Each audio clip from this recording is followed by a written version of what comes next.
ემიგრაციის მარშრუტები.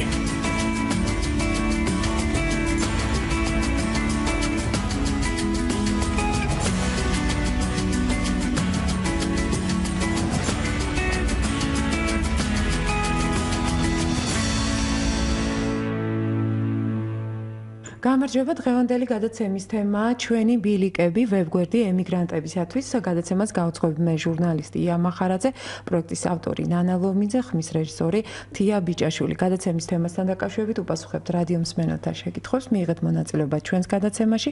შეგახსენებთ ტელეფონის ნომრებს 240 91 92 240 92 92.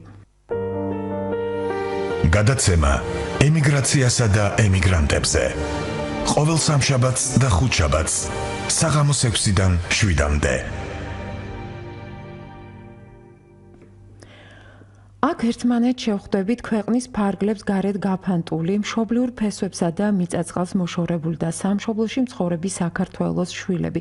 განურჩევლად ეროვნებისა თუ რელიგიისა, დადებითი ენერგიით გამსჭვალულ სივრცეში ერთმანეთს გაუზიარებთ ჩვენს ისტორიებს, შემოქმედებას, გამოცდილებას, ფიქრებს, ოცნებებს, წუხილსა თუ სიხარულს. აქ იმედით ვავსებთ ერთმანეთს, ასე მიმართავენ ემიგრანტებს ამ ვებგვერდის ავტორები მაკა კვერენჩხილაძე, კარტაიზერი, ჩიკაგოდან ილიონოსი და ეკა მოსაშვილი, ლოს-ანჯელესი, კალიფორნია, ამერიკის შეერთებული შტატებიდან, რომელიც სკაიპის საშუალებით ჩაგვერთვება. მაკაკი ჩვენი გადაცემის სტუმარია ჩიკაგოდან და ასევე ჩვენი სტუმარია ზაირა ყოლბაია, რომლის შვილი წლებია უკვე ამერიკაში ცხოვრობს, მაგრამ მაკა ვიდრე ჩვენ ამ თემაზე ვისაუბრებდეთ, დღეს ისტორიული დღე გვაქვს, რამდენიმე საათის წინ ევროპარლამენტმა საქართველოს ვიზა ლიბერალიზაციას დაუჭირა მხარი, გილოცავთ ყველას და ჩვენ ამ თემასთან დაკავშირებით ჩაგვერთვება მიგრაციის საკითხთა სამთავრობო კომისიის აღმასრულებელი მდივანი ბატონი გიორგი ჯაში. მოგესალმებით ბატონ გიორგი და გილოცავთ ამ მნიშვნელოვან თარიღს. მე ვიცი რომ ძალიან ბევრი იმუშავეთ, ამ პროცესებში იყავით აქტიურად, წლებია ჩართული და ჩვენ ერთად ვამზადებდით ძალიან ბევრ საკითხს ამ თემასთან დაკავშირებით. მოგესალმებით, მადლობა სტუდიაში მოწვევისთვის. მოგესალმებით თქვენს მსმენელებს და ყველას მინდა მივულოცოთ დღემდე დაამშრალოვანი დღე საქართველოს ისტორიაში.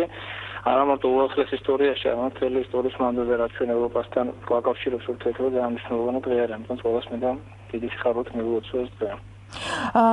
დღევანდელი გადაწყვეტილება საქართველოსთვის შენგენის ზონაში უვიზო რეჟიმის ავტომატურად ამოქმედებას არ ნიშნავს, მაგრამ რა ცალკეული ტექნიკური პროცედურებია დარჩენილი, ბატონ გიორგი, და რა უნდა გაიაროს კიდე რა პროცედურები საქართველოს იმისთვის, რომ მიიღოს ვიზა ლიბერალიზაცია და როდის ველოდებით ამ თარიღს?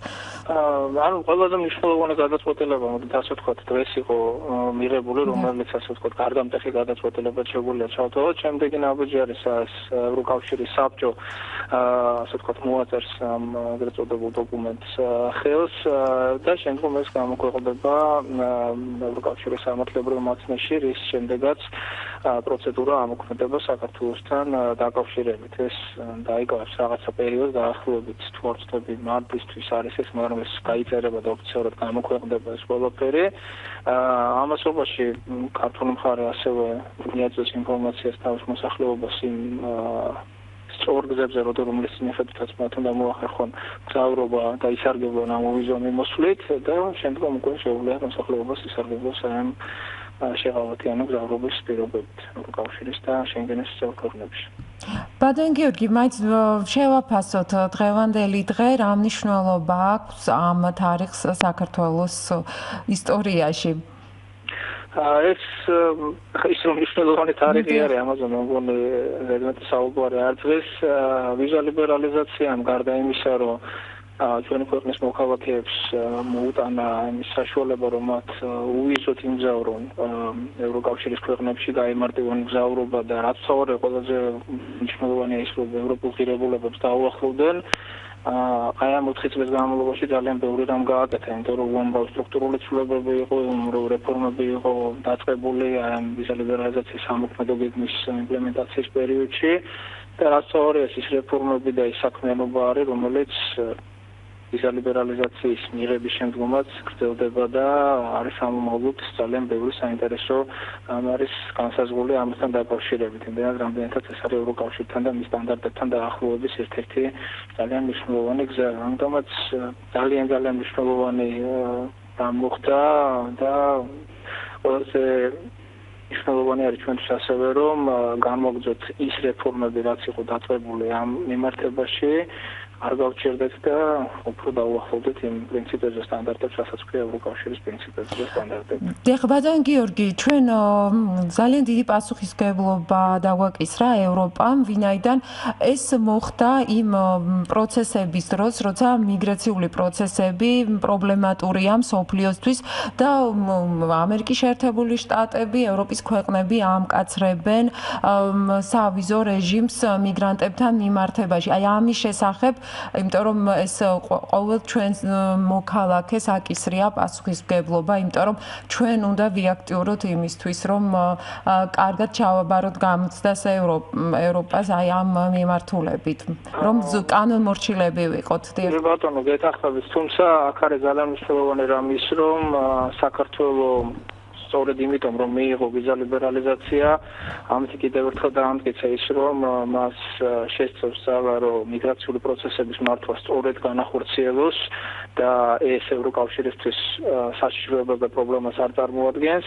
რაც შეეხება მოსახლეობას, ასევე გეთანხმებით, თითოეულ ადამიანზე, ვინც ისარგებლებს ამ ვიზა მიმოსვლით, არის დამოკიდებული ძალიან ბევრი რამ, რომ თითოეულ ადამიანმა სწორად აღიქვას რა არის ვიზა ლიბერალიზაცია, სწორად გამოიყენოს ის სიკეთეები, რასაც ის გვაძლევს და რაც თავარია, სამომავლოდაც შეინარჩუნოს ის საშუალებები და შეღავათები, რასაც ეს პრინციპი გვაძლევს ჩვენ ქვეყანას.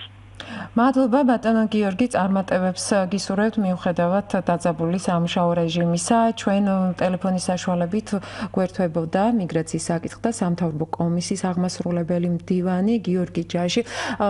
მაკა კიდევ ერთხელ მოგილოცავთ ამ მნიშვნელოვან თარგს, იმიტომ რომ ჩვენი ემიგრანტებისთვისაც მნიშვნელოვანი დღეა, ვინაიდან ზუსტად იმ მიმართულებით, რომ საკუთარი ოჯახის წევრები ამ ადამიანებს წლები არ უნახავთ და განსაკუთრებით ევროპაში ვინც არალეგალურად ცხოვრობს, მათ ოჯახის წევრებს ექნებათ შესაძლებლობა, რომ საკუთარი შვილები, დედები, ძმები, დედმამიშვილები, ნათესავები მოინახულონ. არ შემიძლია მე ამ ფაქტს ხაზი არ გავუსვა, ვინაიდან ჩვენი თემა ცოტა სხვა მიმართულების იყო, მაგრამ მაინც ეს ძალიან მნიშვნელოვანი თარიღი არა მხოლოდ კონკრეტულად როგორც უვიზო მიმოსვლის კუთხით.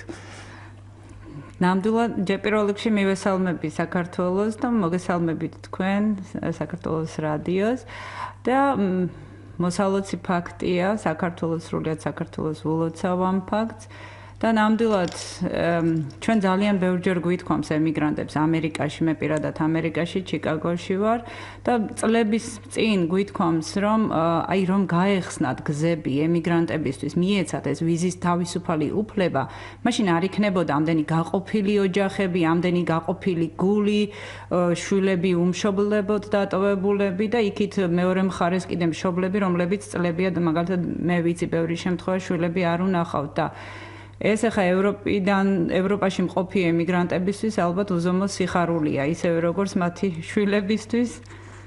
ოჩახ საქართველო.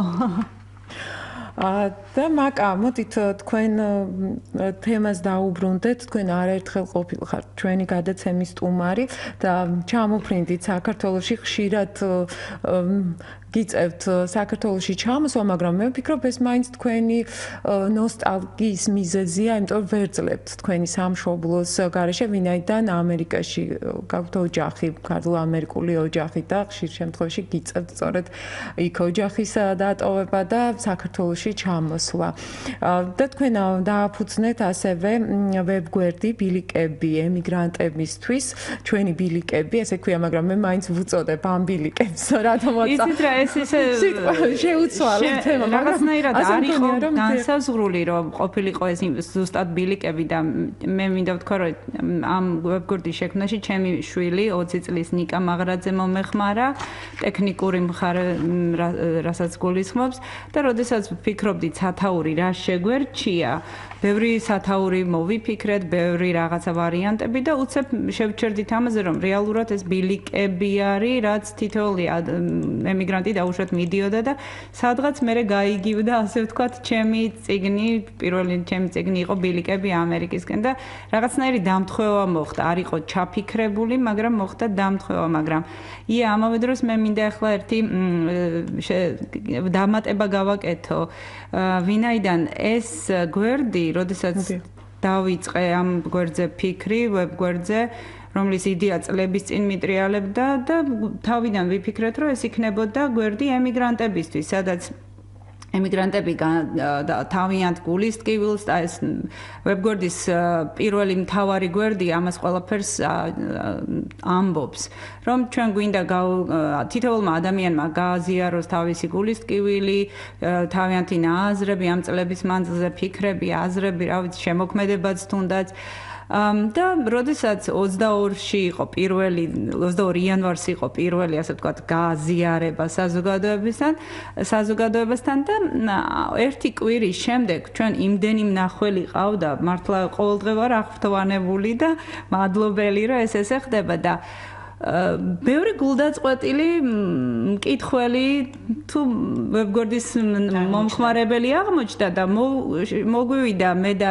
ჩემს მეგობარს ეკა მოსაშულს, რომელიც ჩვენ ერთად ვქნით ამ ვებგვერდს, იდეებით და აზრებით და გულდაწყვეტილი გამოხმაურებები და აბა ჩვენ რო საქართველოში ვართო და ჩვენ რო არ ვიგულისხმებით და მე ასე ვთქვათ, უცებ გავავრცელეთ და გავაფართოვეთ მასშტაბები. ანუ დღევანდელ დღეს ეს უკვე აღარ არის მხოლოდ ემიგრანტებისთვის, აქ ყველას შეუძლია მოათავსოს მისი სათქმელი, მისი დაუშვათ გულის ტკივილია თუ რაღაცა, ოღონდ ეს უნდა იყოს ჩვენ განსაზღვრული, ჩვენი მე და ჩემ ესე იგი ეკა-სანიტარს ვაკეთებ, ჩვენი სურვილია ეს იყოს რაღაც პოზიტიური, რა თქმა უნდა, მაგრამ ამავე დროს რაღაცა წინსვლა იგრძნობოდეს თითოეულ ამ მასალაში მიზანი რა იყო მაინც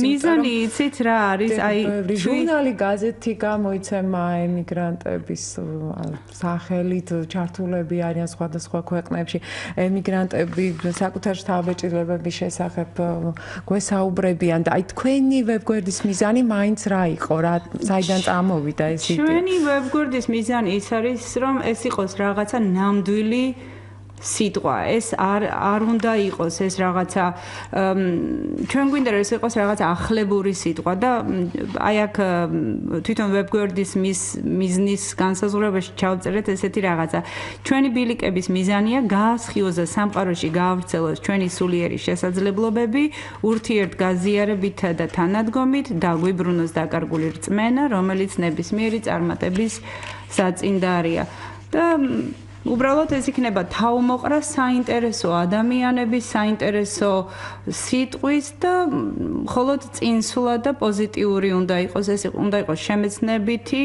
რაღაც უფრო განმანათლებლური, ანუ რაღაცა შევისწავლოთ, შემეცნებითი, რომ იქაური თუ აქაური კულტურების შეჯამებაც მოხდეს და ვისწავლოთ ერთმანეთისგან. ეს იქნება რაღაც ხიდი გადებული საქართველოს ფარგლებსა და ფარგლებს გარეთ მყოფსა და საქართველოში მცხოვრებ ემიგრანტებს შორის, ქართველებს შორის. და ემიგრანტებს საშუალება ექნებათ საკუთარი თუნდაც შემოქმედებითი ნაღვაწი არა მარტო ემიგრანტებს, რომ იმიტომ რომ აი დღესაც ახლა ჩვენ რაღაც შეხვედრაზე ვიყავით მე და ქალბატონი ზაირა დავით აღმაშენების ორმხრივი კავშირი აკადემიაში და იცით ისეთი საოცრება ხდება და დამეთ შევთანხმება ქალბატონი ზაირა, რომ ჩვენა გავიცანით ძალიან მშვენიერი ქალბატონი ეს შეზღუდული შესაძლებლობების ერთ-ერთი ორგანიზაციის დამფუძნებელიც ყოფილა პოეტი ქალბატონი მიმოზა და ცანავა და ესე იგი იცით რამხელა გაძლიერება რომ მე წარვადგინე ეს ვებგვერდი და ამ ქალში უცებ ისეთი რაღაცა სიძლიერე რაღაცა იმედი მიეცა რაღაც და მათ უჩნდებათ სურვილი რომ ჩვენი მასალებიც განათავზე და ამავე დროს ეს რაღაც კავშირების დამყარება იქნება მთელი მსოფლიოს მასშტაბით უკვე იმდენი ქვეყნიდან არიან მნახველები ვებგვერდს ყავს უამრავი მნახველი რომ აქ მოთავსდება შემდეგ ინფორმაციები და უშუალოდ შეიძლება სხვადასხვა გზები გაიხსნას დაკავშირდნენ ადამიანები და ახლა ზუსტად ამოვიკითხე ეს ფრაზა რაზეც საუბრობ მაკა თქვენი წიგნიდან ბილიკები ამერიკისკენ და ასეთი რას ნიშნავს იყო ემიგრანტი ასეთი ქვესათაურის მომცველი მასალაა და წერთ რომ ალბათ სწორედ ამის გამოა რომ მუდამ კავშირებს ვეძებ საქართველოსთან ჰაერივით მჭირდება სიახლოვე ჩემს ქვეყანასთან და ჩემს ხალხთან და სწორედ ეს არის ამოსავალი წერტილი ჩვენ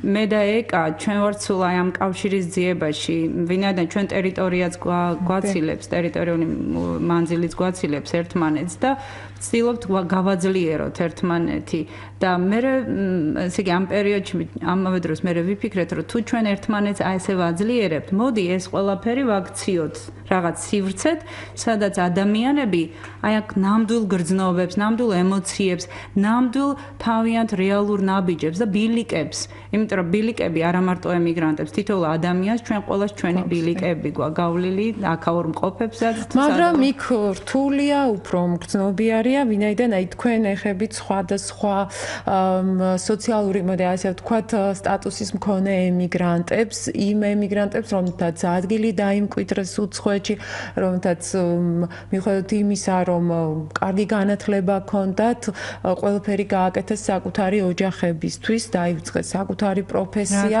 და მხოლოდ აი მათ და არა მარტო მათ ვაძლევთ სივრცეს სადაც წარმოაჩენენ თავიანთ იმ დავიწყებულ პროფესიას მაგალითად ან იმ რაღაც ხელოვნებას რაც შექმნეს იქ თავიანთთვის სხედან და მაგალითად ზოგი ხატავს ჩვენ არა გვაქვს აქცენტი რომ აქ იყოს პროფესიონალიზმი მათი გულისტკივილი მათ მიერ შექმნილი რაც თითოეულ ადამიანს მოურჩენს იმ რაღაც ნოსტალგიას და დააკავშირებს სამშობლოსთან.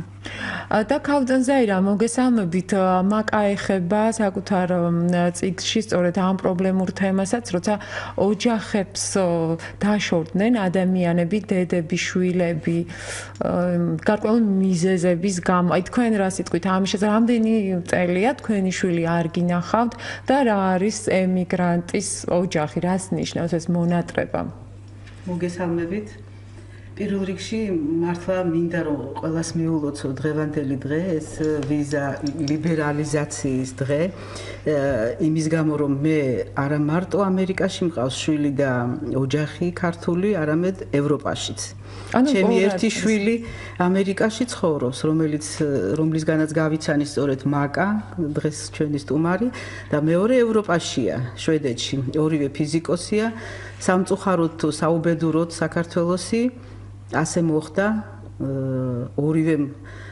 დაამთავრა კომაროვის სკოლა, მერე უნივერსიტეტი წითელ დიპლომზე, მერე ფიზიკის ფაკულტეტი, ასე შემდეგ და მერე მოხდა ორივე ამერიკაში ამ თავისი პროგრამი. შესაძლებლობები. დიახ, აბსოლუტურად თავისი შესაძლებლობები. ჩვენგან ყოველგვარი დახმარება გამორიცხული იყო იმ წლებში, მით უმეტეს იმ წლებში და ახლაც რა თქმა უნდა.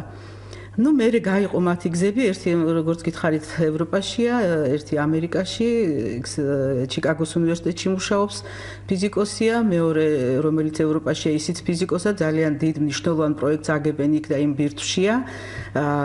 ევროპაში ყველაზე დიდი რაღაცა ამაჩქარებელი შენდება და სადაც არის ჩართული. Ну, ყოველ შემთხვევაში თქვენი შვილების შესახებ გითხარით, სახელმწიფო გაიცნოს ჩვენმა მსმენელმა და მაყურებელმა და მე იმედია პირადად გვექნება საშუალება დაუკავშირდეთ და უფრო მეტად გავიცნოთ მათი მოღვაწეობა, ვინაიდან ისინი ჩვენს ქვეყანასაც ნინო და ლალი ჭელიძეები დიდ საქმეს უკეთებენ. დიახ. ნინო ჩიკაგოში ცხოვრობს, ქართველი ქმარი ყავს და 2 შვილი, 11 წლის და 3 წლის. გოგონა და ვაჟი. ლალი ჭელიძე, რომელიც ევროპაშია, ლუნდში, შვედეთში ცხოვრობს.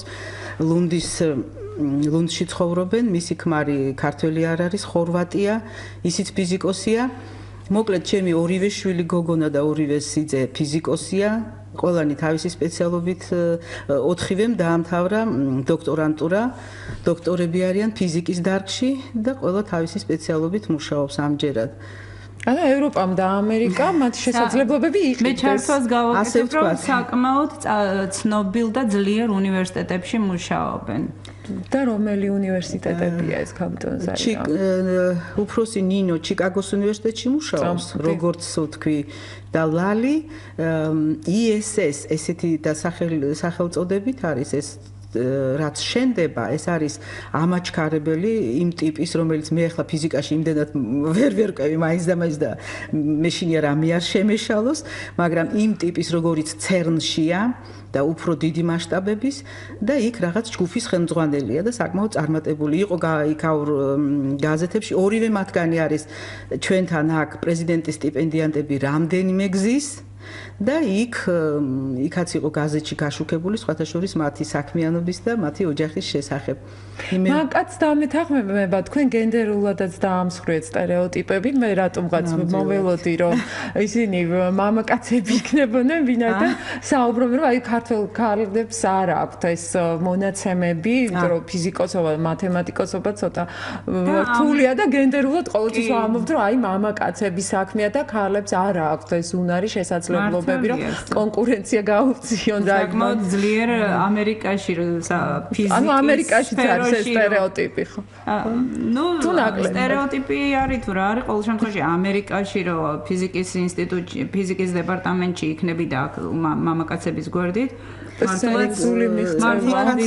სხვათა შორის დიდი ცოდნა როცა იმ ჟურნალებიც ჩამოგვიტანეს, სადაც მათი სურათები იყო და ქალები სხვათა შორის იქაც თითოეულა იმ არა მართალი შენიშვნაა ჯგუფში, სადაც ნამდვილად ასია დღესაც როგორც ჩანს. და დავამატოთ ნინოზე ის, რომ ნინო ამავე დროს ჩიკაგოს ქართული კულტურის ცენტრის ერთ-ერთი ფუძემდებელია და მის ძალიან ურთულეს სამუშაო გრაფიკთან ერთად ამასაც ათავსებს რაღაცნაირად. და დიდი სიამოვნებით, მე ვიცი რომ ძალიან დიდი სიამოვნებით, იმიტომ რომ სანამ გადაცემაში შემოვიდოდით, კიდე სწორედ ზარი გქონდა ერთმანეთთან, რომ რაღაც საქმეები მოვაგვაროთ იმ თემასთან დაკავშირებით. ასე რომ ჩვენს ჩართული ვართ ყველანაირად. და ქალბატონ ზაირა, თქვენ რას ფიქრობთ? თქვენი მსმენელი გველოდება ვიდრე შეკითხვას დაგისვათ, მოგესალმებით. გამარჯობათ. მივესალმებით თქვენს თომას. მადლობა. ერთი კითხვა მაქვს ქალბატონთან. აი გავიდა დრო და თქვა თქვენი შვილები მოეწყნენ წარმატებულები გახდნენ უფრო კიდე უკეთესად და დაარჩენ ამერიკაში და რომელ ქვეყანაში იყო. თქვენ წახვიდოდით იმასთან სამუდაოდ საცხოვრებლად? კარგი შეკითხვა, მადლობა. ალბათ ვერა. ნამდვილად არ მიფიქრია ასეთ რამეზე და უფრო მეტად ვერა, ნამდვილად. უფრო კი იმას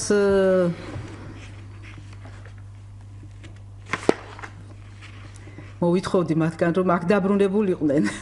მე კი დავამატებდი რომ ძალიან მტკივნეული კითხვა დასვით თქვენ ბატონო და ქალბატონ ზაირას მე ხარ შევამჩნიე რომ უჭირს ამ კითხვაზე პასუხის გაცემა.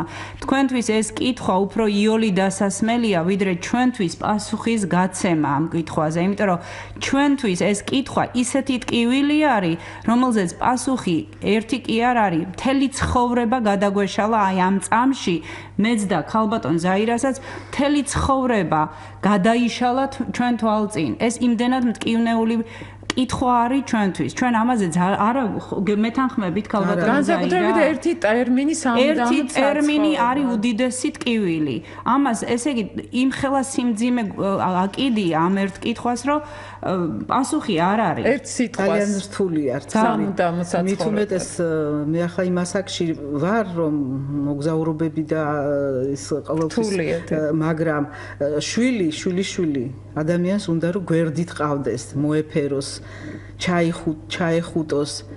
და ასე შორს ყოფნა დამერწმუნდეთ რომ რთულზე რთულია ეს ქალბატონო ზაირა და ხან ხომ არ ნანობთ რომ ეს კარგი განათლება რომ არ ქონოდათ და რა თქმა უნდა ნიჭიერება იქნებ ჩემთან ყოფილიყნენ ახლოს ყველა ადამიანს თავისი ცხოვრების გზა აქვს მეც ჩემს შულსაც იმის შულსაც და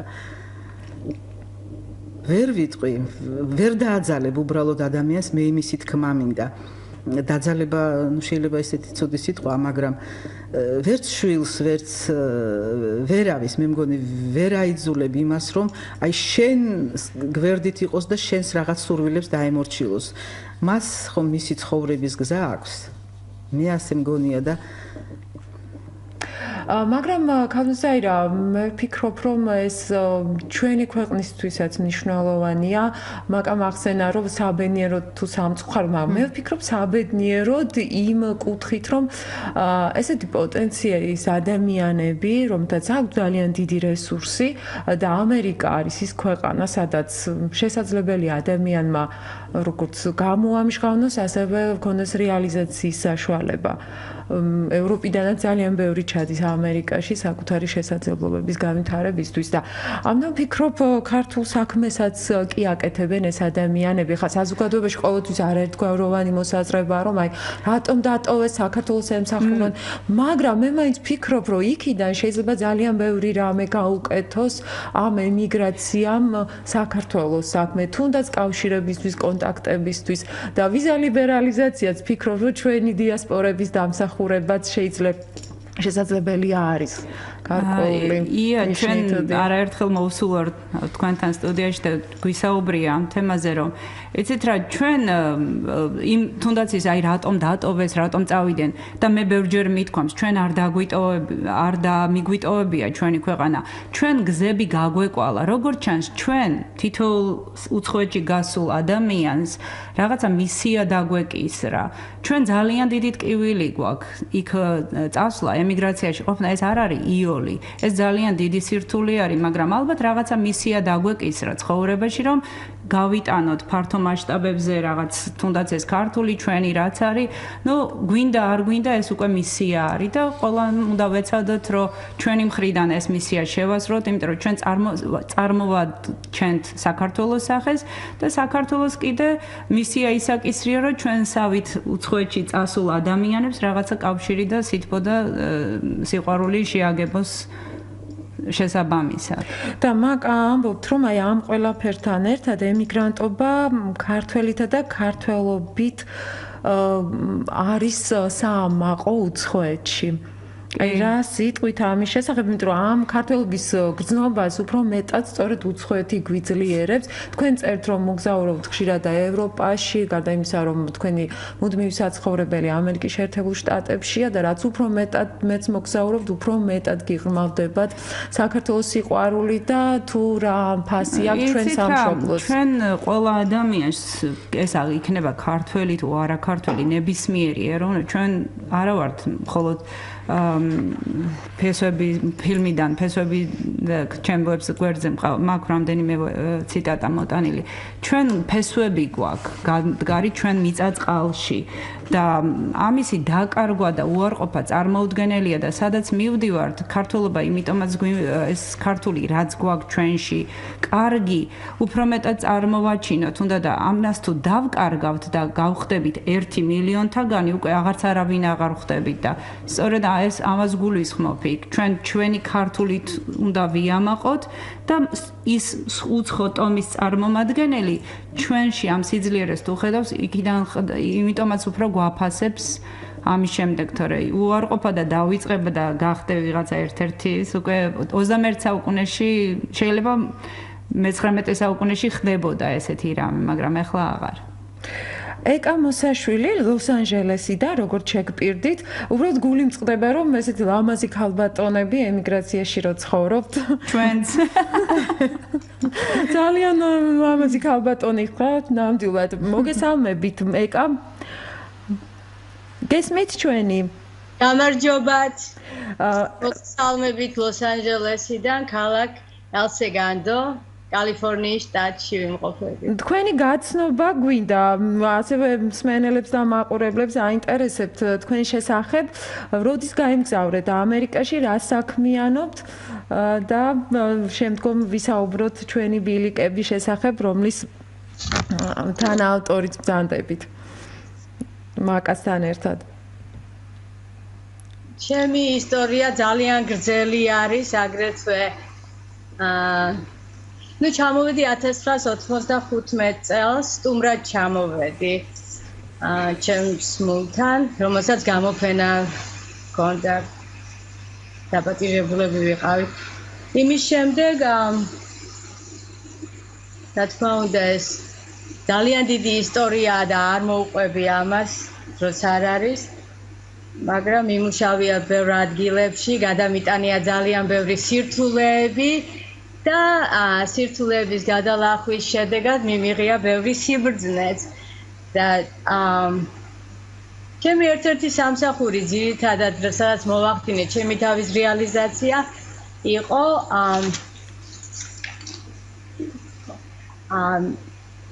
სამი ავიაკომპანიის, ძალიან დიდი ავიაკომპანიის HR-ის მენეჯერი ვიყავი. თქვენ ამ პროფესიით წახვედით თუ ამერიკაში შეიძინეთ ეს? ფიზიკოსი ვარ საერთოდ, მაგრამ აქ შევიძინე ბევრი სხვადასხვა პროფესია. ამერიკა ქვეყანაა, სადაც სულ უნდა ისწავლო და ახალი სკილი ახალ სფეროებს დაეუფლო. და რამდენი პროფესია შეიძინეთ, ეკა საინტერესო. ძალიან ბევრი. იმუშავე აგრეთვე ბანკში, ეს იყო Norwest Mortgage ბანკი, სადაც ეს ლონი ბალსრო გაცემს ბანკი და იმის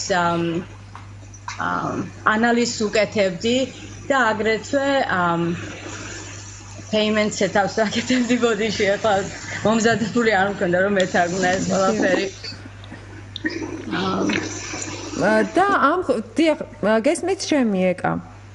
კი, მესმის, ხანი წყდება, მაგრამ მესმის. და რამდენად საინტერესოა, რომ ესე ხშირად იცვლით პროფესიებს, ანუ ამერიკა აძლევს ადამიანს ამ შესაძლებლობებს, მაგრამ მაინც არჩევანი ჯობს, რომ საკუთარი სფერო განავითარო თუ ძალიან ბევრ სფეროში იყო თუნდაც წარმატებული და ეს უნარები, რა თქმა უნდა, ამ უნარებს არ აქვს ადამიანის უნარებს ხშირ შემთხვევაში საზღვარი. ეს რა გარკვეულ გამოცდებს ატარებს ეს ქვეყანა ადამიანებს, ესეც საინტერესოა ფიქრობ ეს თემა. დიახ, ეკა რას ფიქრობთ თქვენ? ბევრია ესეთი ადამიანი, რომელიც ბევრ პროფესიას ეუფლება? ეს ადამიანზეა დამოკიდებული. მე ძალიან მაინტერესებდა ამერიკა, ეს იმიტომ არის საინტერესო, რომ შენ შეგიძლია, რომ ნებისმიერ ასაკში ისწავლო. და არ დაბერდი არასდროს და არ გაჩერდე. სიბერის ასეთი ჩვენ რომ მქონდა ადრე სიბერეს როგორ უყურებდი და ასაკში შესული ადამიანი რატომღაც გვეგონა რომ რაღაც 40 წლის მერე რომ გადავა ადამიანი ის მერე ნელ-ნელა declines ქვევით და ქვევით მიდის, მაგრამ ასე არ არის ნამდვილად. ძალიან ბევრი ტვინის გამოკვლევები მიდის ტვინზე და ჩვენ კითხულობთ ახლა ინფორმაცია ძალიან ბევრი არის თუნდაც ინტერნეტზე, რომ ნაჩვენებია, რომ ადამიანი როდესაც სწავლობს, ის ტვინის ფუნქციას ის არ კარგავს. და შენ თუ მიზანი გააქვს ცხოვრების, შენ ძალიან დიდი ხანი ცოცხლობ ადამიანი და ცოცხლობ აბსოლუტურად სრული პოტენციალით. ეკა, რამდენი წელია სამშობლოში არ ყოფილხარ? არა, ბოლოს 3 წლის წინ ვიყავი.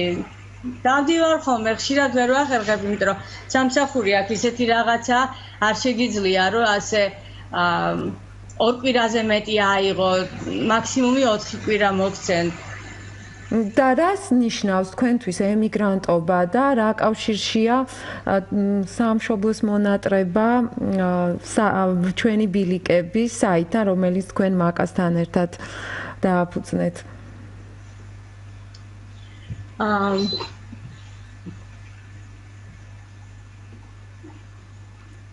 ჩვენი ჩვენი ბილიკების შექმნის მიზანია საქართველოს და ქართველების გაერთიანება, ეს იყო ჩვენი მიზანი.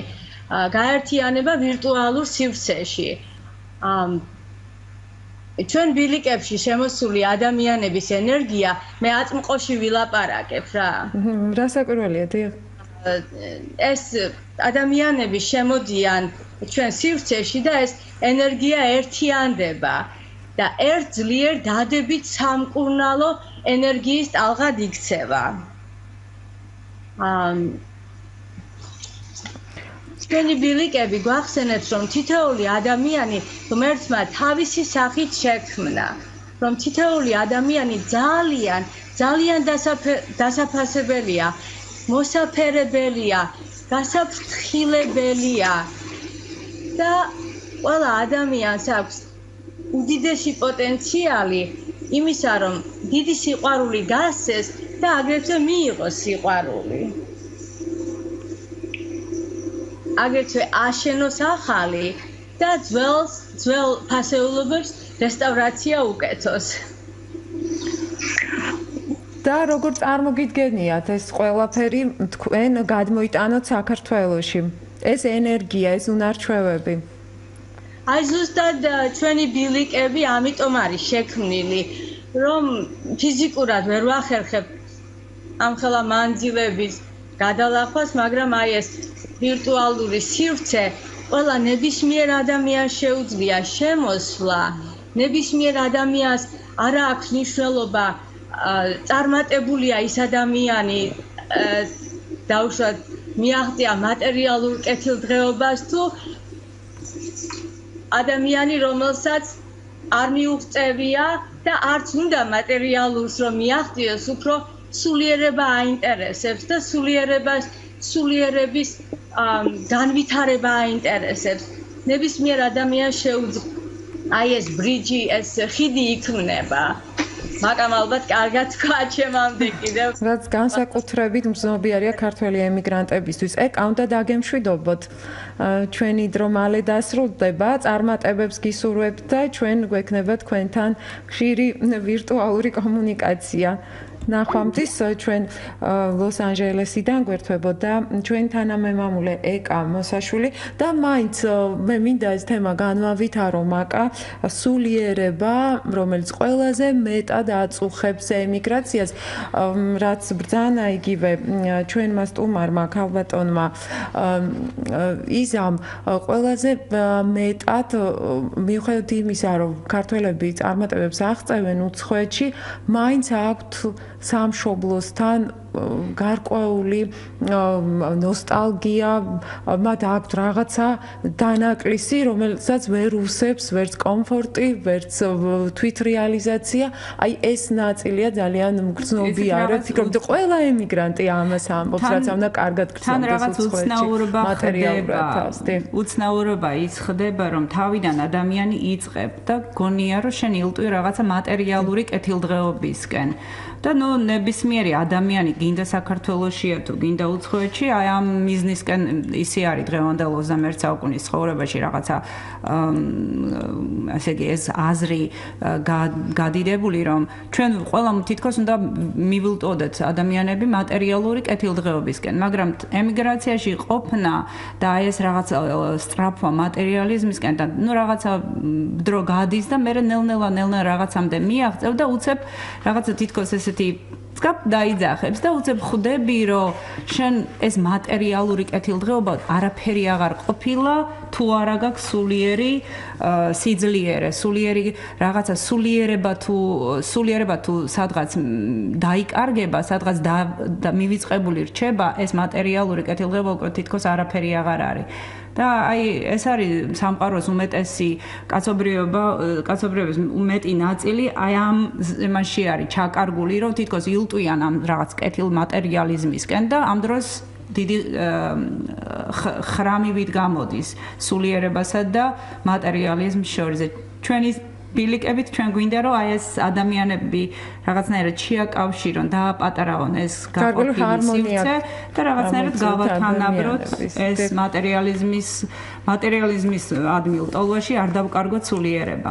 და მაინც მაკავ ფიქრობ რაღაცას ჩამოგვიტანდით, ისე არ ჩამოხვიდოდით სამშობლოში, ყოველთვის რაღაც ჩამოგაქვთ ახალი იდეა, ახალი პროექტები, ინოვაციები, რა ჩამოგვიტანეთ? გარდა ემოციებისა, გარდა საინტერესო ინფორმაციების და მასალების.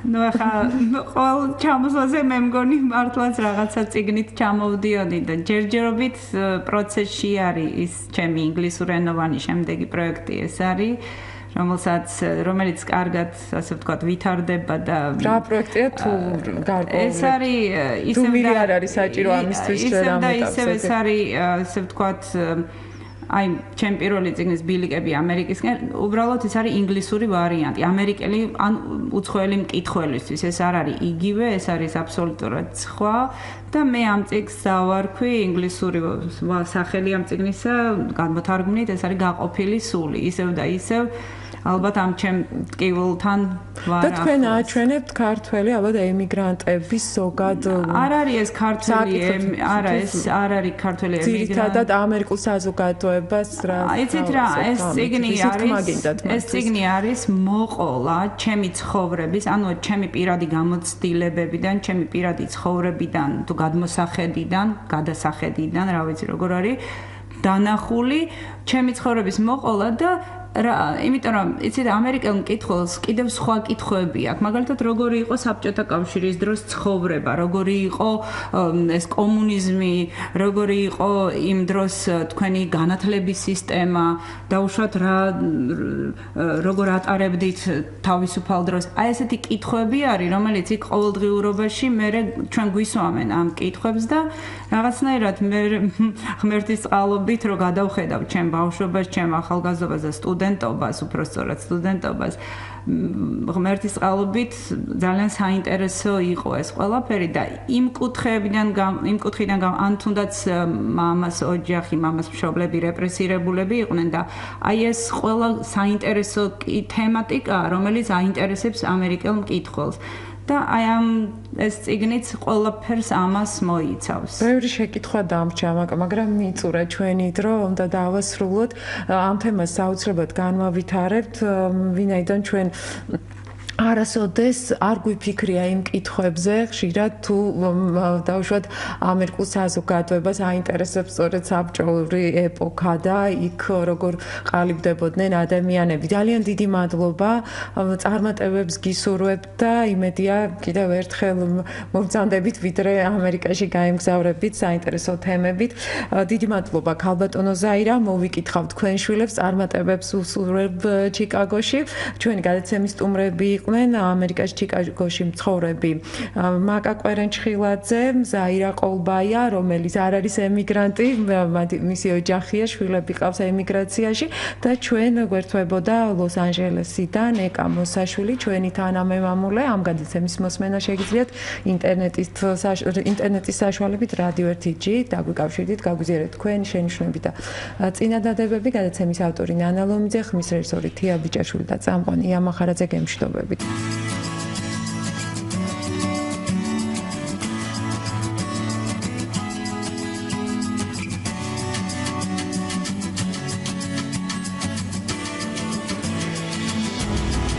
მიგრაციის მარშრუტები